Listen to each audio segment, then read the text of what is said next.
कृष्ण भक्त देवी कर्माबाई की कहानी। कर्माबाई को मारवाड़ की मीरा भी कहा जाता है। जब जब भगवान कृष्ण का उल्लेख आता है, कर्मा का नाम भी आ ही जाता है। वह भगवान की महान भक्त थी और भगवान श्री कृष्ण उनके हाथ से प्रतिदिन भोग ग्रहण कर भोग की थाली रिक्त कर देते थे। राजस्थान के नागौर जिले के मकराना तहसील में एक गांव है कालवा। इस गांव में जीवन राम के घर 1615 ईस्वी में एक पुत्री का जन्म हुआ। भगवान से बहुत मन्नतें मांगने के बाद इनका जन्म हुआ था। इनका नाम रखा गया कर्मा। कर्मा के चेहरे पर एक अनोखी आभा रहती थी। जीवन राम स्वयं धार्मिक पुरुष एवं अन्य कृष्ण भक्त थे। उन्होंने भगवान के नाम मदन मोहन से अपने घर में कृष्ण भगवान का मंदिर बना रखा था। वह प्रतिदिन भगवान कृष्ण की पूजा करते और भोग लगाते तथा भगवान को भोग लगाने के बाद ही भोजन ग्रहण करते। यह उनके घर का नित्य का नियम था। इसी प्रकार समय बीतता गया। कर्माबाई प्रतिदिन अपने पिता को श्री कृष्ण भगवान की पूजा करते देखती, उनको भोग लगाते देखती। यही सब देखते सीखते कर्माबाई का बचपन बीत रहा था। अतः बचपन से ही नन्ही कर्मा में भक्ति भाव के संस्कार थे। इन्हीं संस्कारों के बीच पलते बढ़ते कर्मा 13 वर्ष की हो गई। एक बार जीवन राम को कार्तिक पूर्णिमा स्नान के लिए पुष्कर जाना था। उनकी पत्नी भी उनके साथ जा रही थी। वे कर्मा को भी साथ ले जाना चाहते थे, लेकिन एक समस्या आ गई। उनकी अनुपस्थिति में भगवान को भोग कौन लगाता। इसलिए उन्होंने कर्मा को यह जिम्मेदारी सौंपी और बोले, पुत्री, हम दोनों पुष्कर स्नान के लिए जा रहे हैं। तुम सुबह भगवान को भोग लगाना और उसके बाद ही भोजन करना। कर्मा ने यह जिम्मेदारी सहर्ष स्वीकार कर ली। माँ पिता के तीर्थ यात्रा के लिए जाने पर कर्मा ने सुबह स्नान आदि कर बाजरे का खिचड़ा बनाया और पूजा के लिए अपने घर में बने भगवान के मंदिर के समीप आ गई। भोग की थाल भगवान के सामने रखकर हाथ जोड़कर बोली, हे प्रभु, भूख लगे तो भोग लगा हुआ है, आप भोग ग्रहण कर लेना। तब तक मैं घर के और काम कर लेती हूँ। इसके बाद वह काम में जुट गई। बीच बीच में वह थाली देखने आती, लेकिन भगवान ने खिचड़ा नहीं खाया था। बहुत देर होने के बाद भी जब भगवान जी ने भोग ग्रहण नहीं किया तो उसे चिंता हुई कि क्या पता भगवान जी को खिचड़े में स्वाद न आ रहा हो, इसलिए ग्रहण नहीं कर रहे। इसमें घी की या गुड़ की कमी रह गई क्या। फिर कर्मा ने और गुड़ व घी मिलाया और वहीं बैठ गई, लेकिन भगवान ने फिर भी भोग ग्रहण नहीं किया। तब मायूस होकर उसने कहा, हे प्रभु, आप भोग ग्रहण कर लीजिए। माँ बापू पुष्कर नहाने गए हैं, आपको भोग लगाने अभी कुछ दिन वो लोग नहीं आएंगे। आपको भोग लगाने की जिम्मेदारी मुझे दी गई है, इसलिए आपके भोग लगाने के बाद ही मैं खाना खाऊंगी। परंतु भगवान जी ने फिर भी भोग ग्रहण करना शुरू नहीं किया। फिर कर्मा उनसे शिकायत करते हुए बोली, माँ पिताजी जब भोग लगाते हैं तब तो आप भोग ग्रहण कर लेते हैं, फिर आज क्यों भूखे बैठे हैं। इतनी देर हो गई है, खुद भी भूखे बैठे हैं और मुझे भी भूखा रखा है। यह सब बोलकर वह भगवान के भोग ग्रहण करने की प्रतीक्षा करने लगी। परंतु यह क्या, अब तो सुबह से दोपहर समाप्त हो शाम हो चली थी। भूखी कर्मा अब रुआं सा हो गई थी और दुखी हो रोते हुए बोली, हे भगवान जी, आप ग्रहण कर लीजिए भोग, अन्यथा मैं भी भूखी ही रह जाऊंगी। अंततः कान्हा जी की लकड़ी की मूर्ति से आवाज आई। कान्हा बोले, कर्मा, तूने पट बंद किया ही नहीं तो मैं भोग ग्रहण कैसे करूं। यह सुनकर कर्मा ने पट खींचकर ओट कर दी। भगवान श्री कृष्ण ने खिचड़े का भोग ग्रहण किया और थाली पूरी खाली हो गई। कर्मा ने पलट कर देखा तो भोग की थाली में भोग नहीं बचा था। तब कर्मा बोली, भगवान जी, इतनी सी बात थी तो पहले बता देते, खुद भी भूखे रहे और मुझे भी भूखा रखा। इसके बाद कर्मा ने खिचड़ा खाया। अब तो प्रतिदिन कर्मा खिचड़ा बनाती और भगवान जी का भोग ग्रहण करने आते। इसी बीच उसे लगने लगा कि उसे सबसे पहले भगवान को भोग लगा देना चाहिए। क्या पता उन्हें जल्दी भूख लग जाती हो, साफ सफाई नहाने धोने के कारण भगवान के भोग में देरी हो जाती हो। फिर वह सबसे पहले उठकर भोग बनाती और प्रभु को भोग लगा देती। फिर अपने दिन भर के काम करती। कुछ दिनों बाद उसके माता पिता तीर्थ से लौट आए। आते ही पिता ने अपनी लाडली पुत्री से पूछा, पुत्री, तुमने किसी भी दिन भगवान को भूखा तो नहीं रखा? कर्मा बोली, नहीं पिताश्री, मैंने भगवान जी को प्रतिदिन भोग लगाया। फिर जब माँ रसोई घर में गई तो देखा जाते समय तो गुड़ का मटका पूरा भरा था, अब खाली कैसे हो गया? उन्होंने कर्मा को बुलाया और पूछा, पुत्री, गुड़ कहाँ है? कर्मा ने बताया कि रोज भगवान कृष्ण उनके पास आते और खिचड़े का भोग ग्रहण करते। कहीं मिठास कम न हो जाए इसलिए खिचड़े में गुड़ कुछ ज़्यादा डाल दिया। उसने पहले दिन हुई परेशानी के बारे में भी बताया। कर्मा ने कहा, भगवान जी ने बहुत देर तक ग्रहण ही नहीं किया था भोग, फिर पट बंद करने पर किया।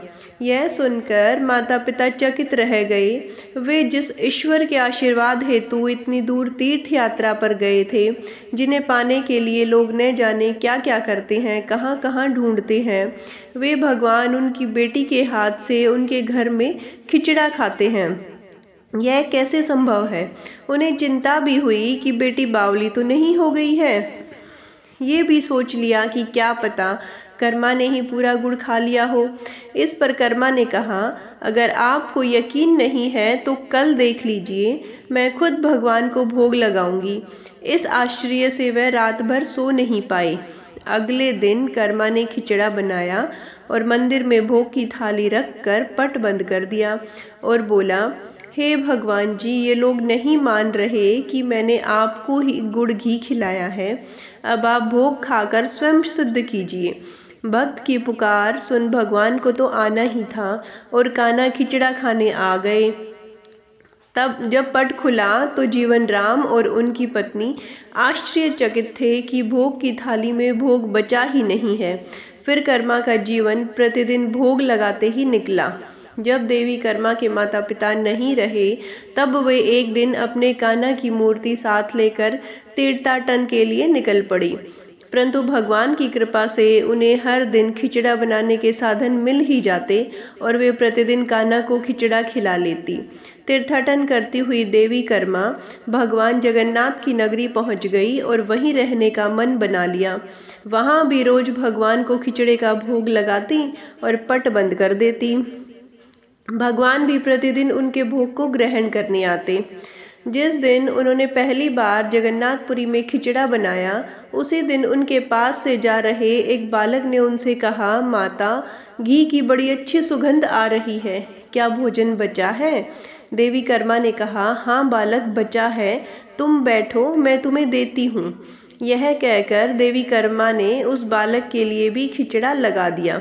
बालक पूरे मन से स्वाद लेकर खा रहा था। देवी कर्मा को यह देखकर सुख की अनुभूति हो रही थी। उस बालक ने खाते खाते पूछा, माता, क्या मैं कल आऊँगा तो भी मुझे खिचड़ा खिलाओगी? यह सुनकर देवी कर्मा मुस्कुराई और बोली, हाँ पुत्र, तुम यदि प्रतिदिन आओगे तो मैं प्रतिदिन तुम्हें खिचड़ा खिलाऊंगी, तुमने संकोच आना। यह सुनकर बालक प्रसन्न हुआ और प्रतिदिन देवी कर्मा के पास खिचड़ा खाने आया करता था। एक दिन वह बालक खाना खाकर जा ही रहा था, तभी उसने देखा कि एक साधु बाबा वहां आकर देवी कर्मा से कह रहे थे कि हे देवी, आप बहुत धार्मिक महिला हैं, भगवान को प्रतिदिन भोग लगाकर खाती हैं, परंतु इन सब के भी नियम होते हैं। आपको बिना नहाए ऐसा नहीं करना चाहिए। आप तो भगवान की परम भक्त लगती हैं, सो हे देवी, प्रतिदिन साफ सफाई करने के बाद नहा धोकर ही भगवान का भोग बनाया करें और लगाया करें। यह सुनकर देवी कर्मा बाई ने उनको हाथ जोड़कर प्रणाम किया और कहा, जी साधु बाबा, आप जैसा कह रहे हैं मैं वैसा ही करूँगी। मैं इस बात से अनभिज्ञ थी। फिर साधु बाबा वहाँ से चले गए। अगले दिन से देवी कर्मा बाई साफ सफाई कर नहा धोकर भोग लगाने लगी, परंतु अब भोग लगाने में देरी हो जाती और जब तक भोग नहीं लगता उस बालक को भी भोजन नहीं मिलता। बालक आकर माता से कहता, माता देर हो रही है, भूख लगी है, भोजन दो। माता कहती, थोड़ी देर रुक जा लल्ला, मैं दे रही हूँ। बालक जल्दी जल्दी खाकर भाग जाता। कुछ दिन ऐसे बीते, परंतु यह कौन जानता था कि वह बालक साक्षात भगवान जगन्नाथ हैं, जो प्रतिदिन बालक का रूप धर कर्माबाई के हाथ से बना खिचड़ा खाने आते थे। इतने दिनों में जब जगन्नाथ मंदिर में भगवान का पट भोग के लिए खुलता, तो भगवान के मुख पर भी खिचड़े का जूठन लगा होता। एक दिन पुजारी ने मुस्कुराते हुए मन ही मन कहा, हे प्रभु, आपकी लीला भी अपरंपार है। जाने किस भाग्यवान भक्त के यहाँ आप जाकर प्रतिदिन खिचड़ा खाकर आते हैं। फिर पूजा अर्चना हुई, दिन बीत गया, रात्रि हुई। रात्रि को पुजारी के स्वप्न में भगवान जगन्नाथ आए और उन्होंने पुजारी से कहा, हे भक्त, तुमने सही पहचाना।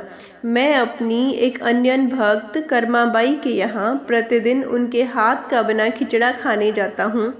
वह मुझे बिल्कुल अपने पुत्र सा लाड करती है। उनकी भक्ति से मैं अति प्रसन्न हूँ। परंतु इसी मंदिर में एक साधु ने उन्हें कुछ आम जीवन की ज्ञानवर्धक बातें एवं उपासना का तरीका समझाया, जिससे मुझे भोग लगाने में अब उनसे देरी हो जाती है। इसी वजह से मेरे मुंह पर खिचड़ा लगा रह जाता है। प्रभु की लीला भी अपरंपार है। वह तो सर्वव्यापी है। एक ही समय अलग अलग स्थान पर हो सकते हैं, परंतु मुख पर खिचड़ा लगाने की लीला उन्होंने इसलिए रची ताकि पुजारी के मन में यह प्रश्न उठे। उस प्रश्न के निवारण में प्रभु पुजारी जी को यह बता सकें कि आम जीवन में हम अपने ज्ञान को जब दूसरों को बताते हैं तो वह सदैव ज्ञान के लिए होना चाहिए, ना कि भक्ति के भाव को बदलने के लिए।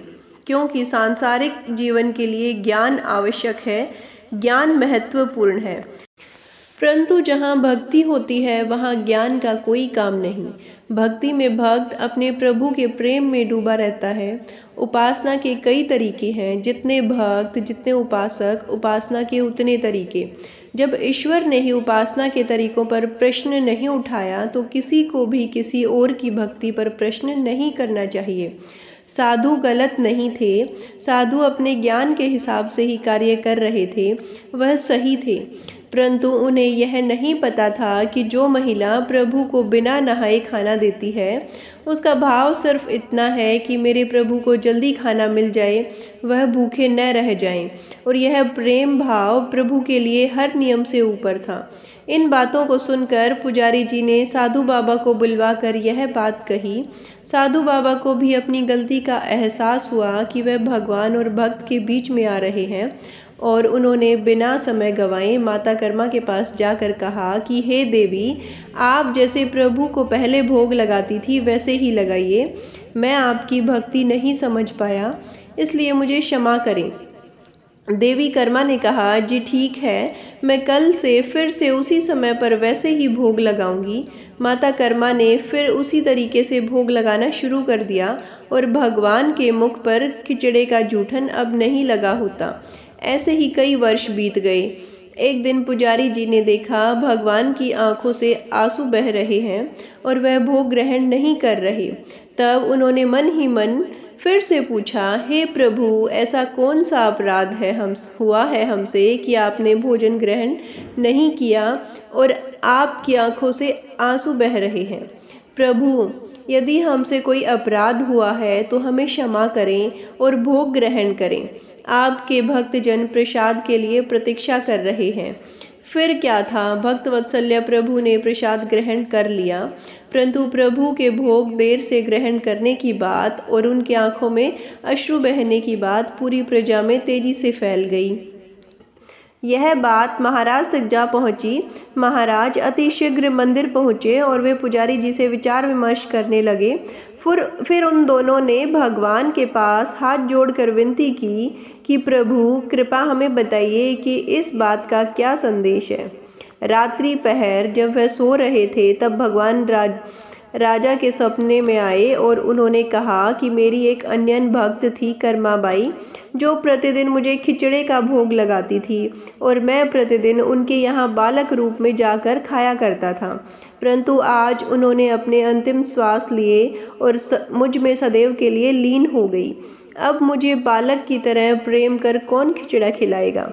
यह सुन महाराज ने सपने में ही भगवान से कहा कि प्रभु, आज से प्रतिदिन आपके भोग में कर्माबाई का खिचड़ा भी चढ़ेगा। यही सपना उन्होंने अपने दरबार में सुनाया और उसी दिन से भगवान जगन्नाथ के भोग में कर्माबाई का खिचड़ा भी चढ़ने लगा। यह थी भक्त कर्माबाई की कहानी और उनके खिचड़े से जुड़ी प्रभु की लीला। जय जगन्नाथ।